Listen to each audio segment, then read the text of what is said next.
Hello, this is Eric Jacobson with Anchor Hill Communications. We're going to do a video demonstration of our AHD100 SDR software-defined radio satellite demodulator.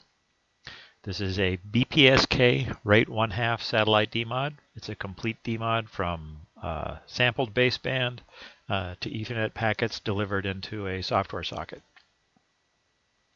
All of the demod functions are done in here that you would expect, including tuning and fine-tuning, AGC, decimation filtering, pulse filtering, all the synchronization, acquisition and synchronization processes, descrambling, forward error correction, decapsulation, and then, as I said, delivery of the recovered packets into a software socket, and then a client application can be running on the same platform. The application is written entirely in C. It runs under Linux, so it can run on any Linux platform, and any Linux platform with a USB socket can connect to the radio tuners that are used, low-cost radio tuners, and then you have a complete demodulator terminal, complete satellite terminal, receive terminal. All of the code development and was done at Anchor Hill Communications, so all of the code was written here. We do use some external libraries for various tasks, and all of those libraries are compatible with use in a commercial environment. So there are no issues with commercial use of the software. The modulator that's used in the transmit side is a low-cost, off-the-shelf commercial satellite modulator that can be configured with an Ethernet input interface, so that the traffic link can be fed either by an internet connection or by put in somebody's network. As long as it can get an Ethernet connection to it, it can carry that traffic. So then from the modulator, it goes out the transmitter up to the satellite, and then on L-band down from the satellite to this receive terminal, low-cost radio, then through the USB connection into the platform, and the software demodulates it and hands it off to the client application.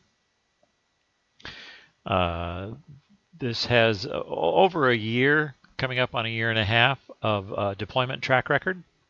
This has been used in a global network, so there are literally thousands of terminals out there using this software globally. It's been highly exercised, and these particular instances that we're looking at two platforms, two separate platforms running and driving these two status displays.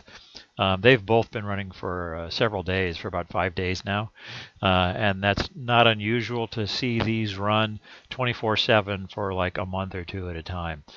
We've run it here in our lab many times, several weeks at a time, 24/7 with no issues. Usually in our lab, the limitation of how long it runs is just if we need to reboot the machine for a software update or something of its own, nothing to do with the terminals.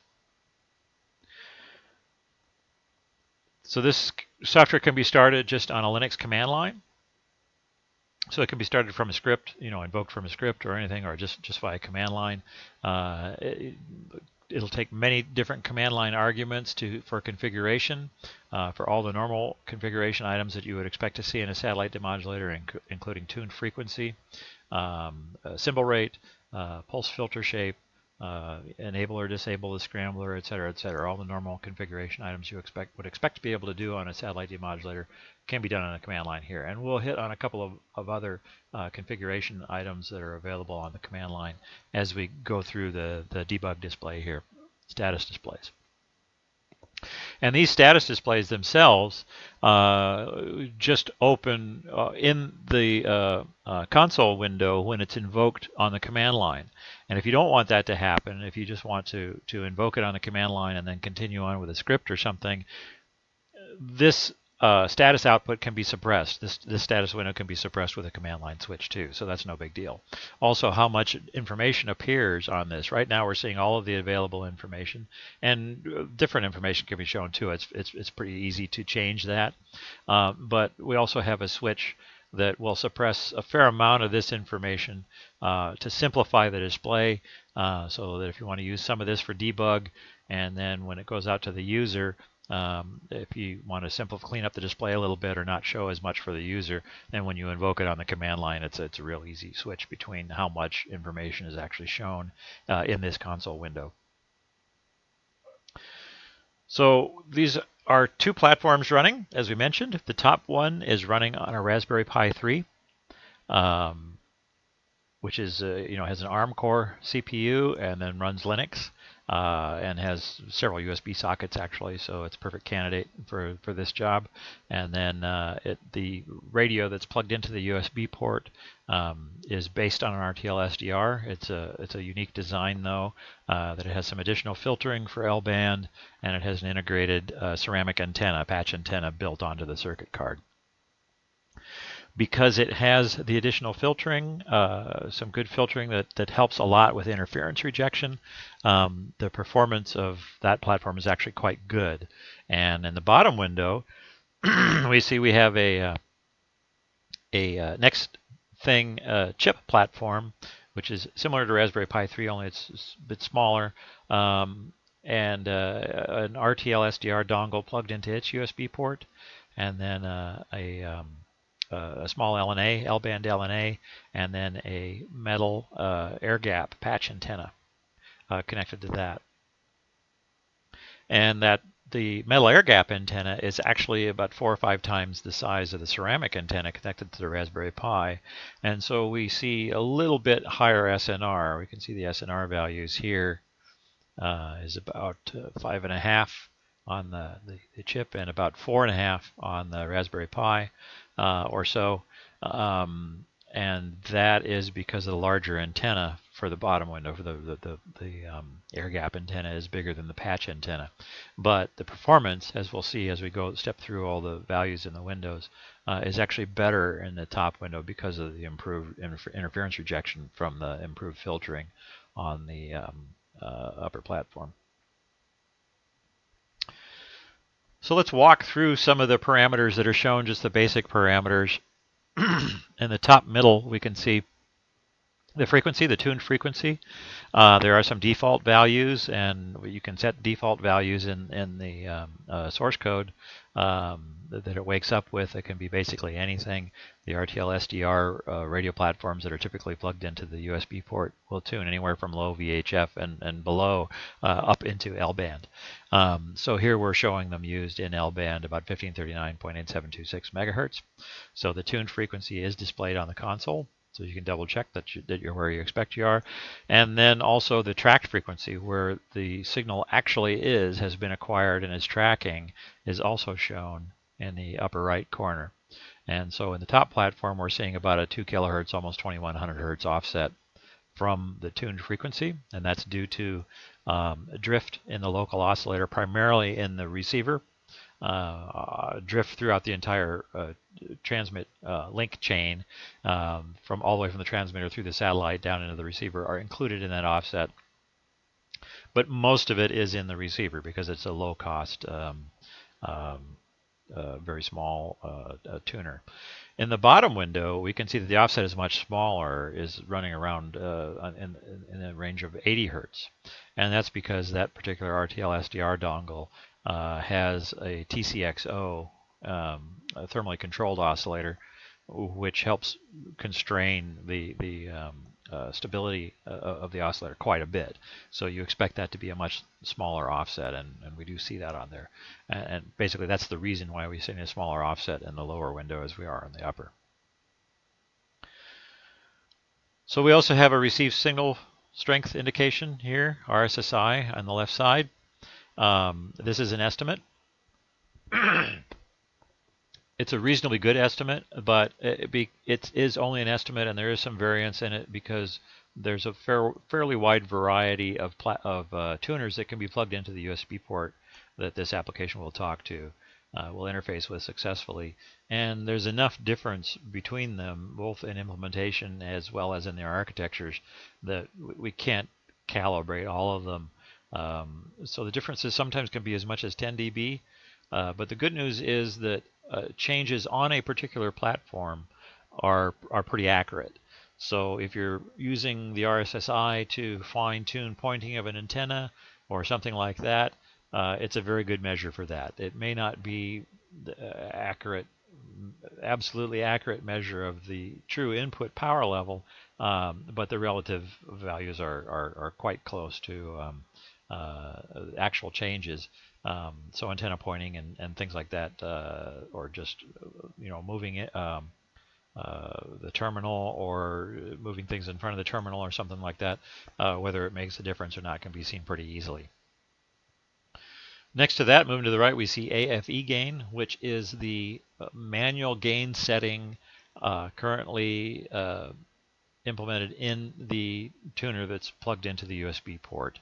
And again, those available gains differ between different types of units. But this software, the AHD100, does set those automatically.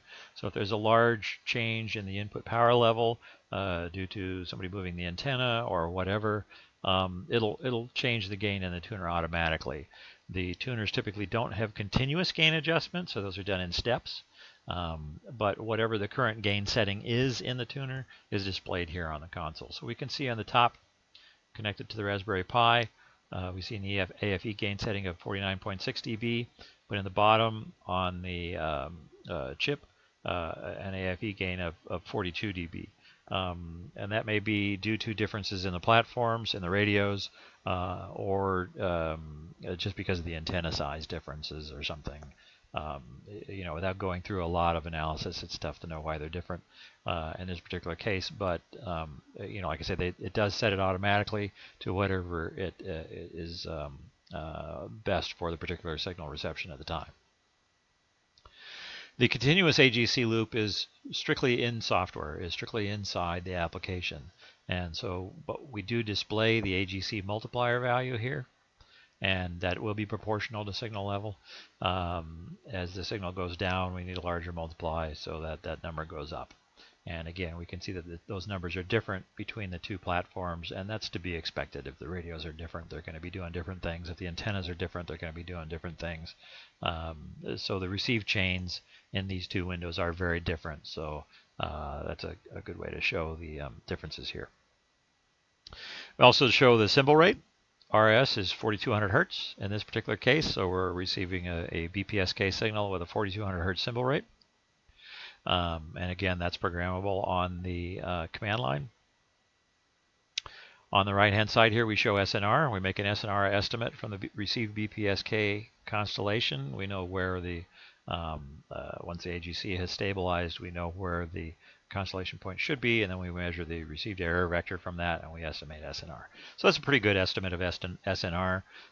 It's pretty accurate, and so there's a lot of things that you can use for something like antenna pointing or radome design or whatever you want to do. If you're making a change that you want to know if it's helping or hurting, you can look at SNR, you can look at the AGC multiply value, you can look at RSSI, and those all should move pretty consistently with improvements or degradations in the input signal.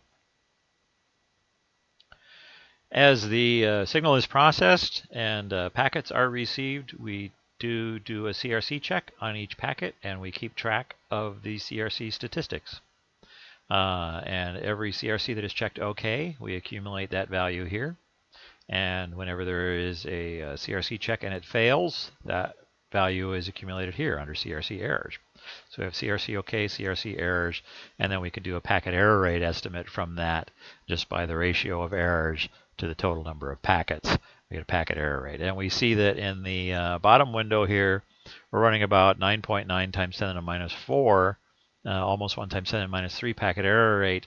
And in the top window, we're running about 5.5 times 10 to the minus 4. And that's actually changed a bit. Earlier in the day, they were about actually an order of magnitude apart. But now it's still about 2 to 1 worse in the bottom down here than it is in the top. And the top one, even though it has lower SNR, now the SNRs have diverged a little bit more. But that's been pretty consistent with these two units, that the top one runs a lower SNR, but a better packet error rate than the lower one. So even though the lower one has a higher SNR, it tends to run a worse packet error rate, and that's just because of the better filtering in the top window, doing better interference energy rejection. And before it gets away here, so we have these two displays in the bottom of the console too. On the bottom left is actually constellation. The display updates 4 times per second, and so we just take a sampling of the symbols that have gone through during that quarter of a second, and we make some simple ASCII art here. It's a little easier to see in the bottom window that it's a BPSK signal. The horizontal I-axis, Q channel in the vertical, and most of the energy is on the I-axis because it's a coherent phase-locked BPSK signal. The right-hand lower window here is a status information display window. A lot of things go by in here. We have during acquisition and lock, we show acquisition status in the window here, but then once everything is stabilized and locked, whenever a packet is received, it just writes a note into this window. So this is just kind of an event window. If there are faults or errors that happen, they'll be written into here. But usually this is what you see, just packets going by and the cursor moving forward as packets are written out. I did see that it lost frame lock for some reason, and we saw the frame lock message scrolling through there when it reacquired. Don't know what that was about, probably an interference event or something. But anyway, we do show the state of the demodulator here. This is the acquisition state, and both of them are in frame lock now. That's usually what you expect to see.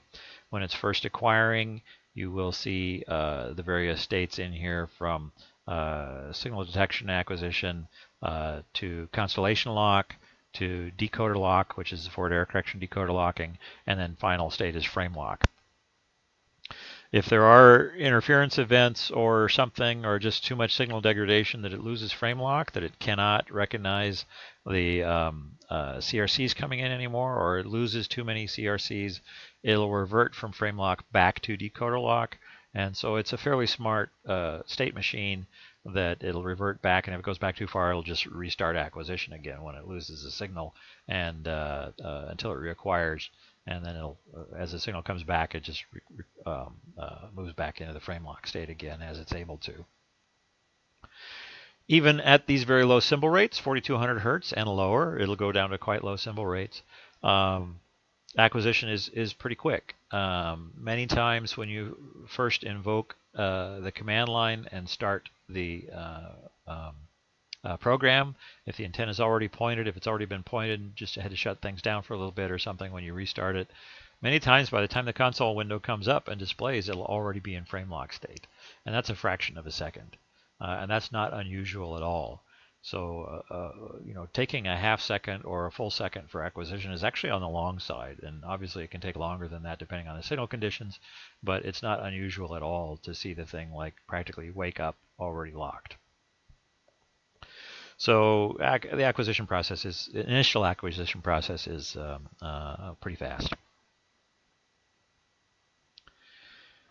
There are some more acquisition parameters that we show down here that only update during initial acquisition. In other words, when we're first out looking for a signal when the thing has been started, we display these parameters down here. And this is just acquisition frequency, so it's A in front of it is just this is the initial frequency offset detected when we originally found the signal. We use some proprietary acquisition algorithms that help speed up the acquisition. We're seeing frame lock go by again here. So this top one, we're seeing that the SNR is going down a bit. It'll run okay down to about an SNR of 2 dB. And if something drops it down below that, it'll start to have difficulty. And it looks like things are going up and down fast enough here that I suspect there's some interference somewhere, and it's having some difficulty because of that. And conditions do change during the day. That's pretty typical. I'm in a suburban environment here, and these things do happen. But the other thing is it's recovered immediately. Back to the acquisition parameters. The next one here is the peak to mean ratio, acquisition peak to mean ratio. That's kind of an exaggerated SNR. It's just some parameters that we use from our proprietary acquisition algorithms to set a threshold to determine whether or not what the energy that we're seeing is actually a signal or not. So that makes our acquisition fairly reliable. There is another switch on the command line that you can invoke to force the daemon to stay in acquisition mode, because this is actually kind of useful for initial antenna pointing. Because it is an exaggerated SNR, it moves a fair amount. It's more sensitive to the antenna pointing angle to make it a little bit easier to peak it. So that's kind of why that's there, and that's why that's in the display. We also show the output socket directory so that you can see that you're going in the socket that you want. And this is another parameter that can be set on the command line if you wanted to go somewhere else for temporary testing or whatever. It can be changed on the command line. Otherwise, there's default values that it goes to. I think this actually is the default destination for the sockets. So that's it in a nutshell. Let me show you finally a quick picture of the platforms.